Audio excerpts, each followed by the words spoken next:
Happy Thanksgiving, everybody. Because I just traveled 12 hours to get to the in-laws and wore my gun the entire time, I want to share with you a few things you can do to both generally have some tips for sitting comfortably and more specifically for driving and seatbelt placement, which I think are all important. So I'm going to adjust this down a little bit so you can see. Now I'm wearing my Walther here at the moment. It's the 4-inch barrel, but it's got a Parker mount machine comp, and of course, when administratively handling, of course, it's empty. Please don't ever handle guns when it's loaded. And that's one of my major points, is that when you're in a car, you need to minimize your administrative handling so that you're not coming in and out of the holster with a loaded gun unnecessarily. A lot of people will take the gun out and then stick it in the glove box or perhaps in a safe, which is a superior option. But ideally, you should remove the entire holster if you're going to do that, because every time the gun comes out, this is a possibility for a negligent discharge or an accident, depending on whether or not you're carrying a P320. So, well, I guess that happens anytime. Anyway, I just wanted to say the number one trick to sitting, because this gun is so long, it's roughly the equivalent of a G34, which I carried for a long time, so this was no big deal to add. Barrel length is 5 3/16, and I don't know if you guys can see, but basically I have it just off center. If I had it fully center, it would tend to, because it's so long, tend to kind of push on the tender stuff down there. Just off to the center, it sits just in the inguinal crease right next to my leg. It does tend to push on my leg just a tiny bit, but you can do two things to alleviate that. Now, I don't know if you can see, but it's up here. This is actually my solar plexus. It's at the bottom of my solar plexus. That's much higher than it rides when I'm just walking around, because the belt is loose enough that it can kind of float up.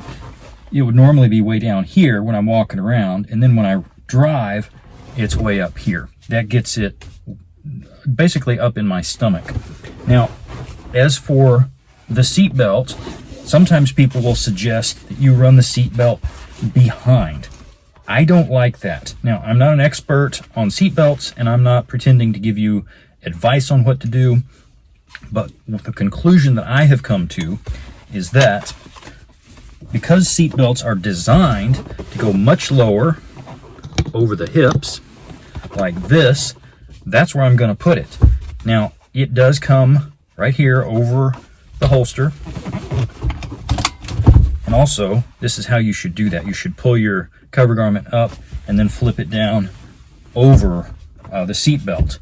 Because if you did need it, suddenly you just pull that up and it's not tied down under the seat belt. You get much quicker access.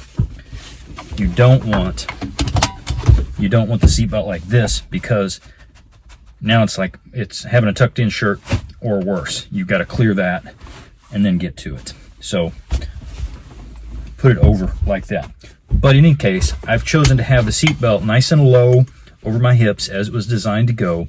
And anecdotally, I've heard from a number of people that have been in car crashes of varying degrees of severity, and they basically say the same thing, which is that they get some bruising, but the seatbelt functioned as intended and it was not a big deal. Putting it up high over your abdomen, I think, just my opinion, I don't think that's wise. So that's the seatbelt issue out of the way.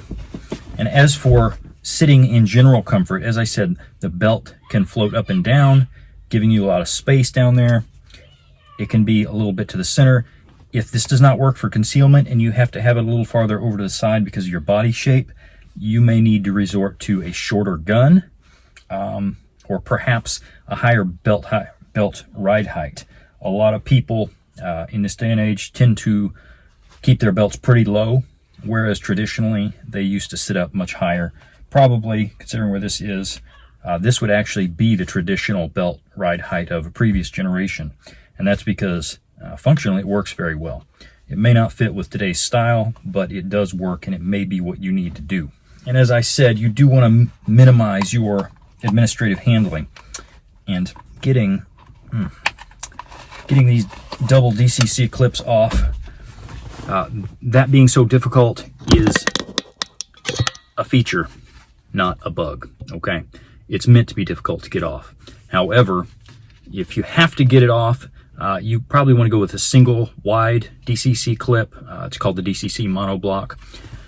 This is more stable than the monoblock because it's spread out. Those really grab it, and it doesn't let it wiggle this way quite as much.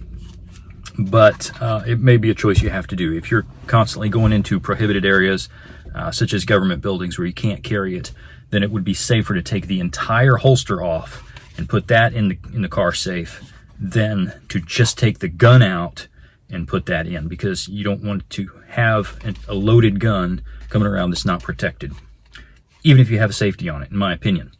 The third thing beyond gun position and belt ride height, on the back, I like a nice large foam wedge.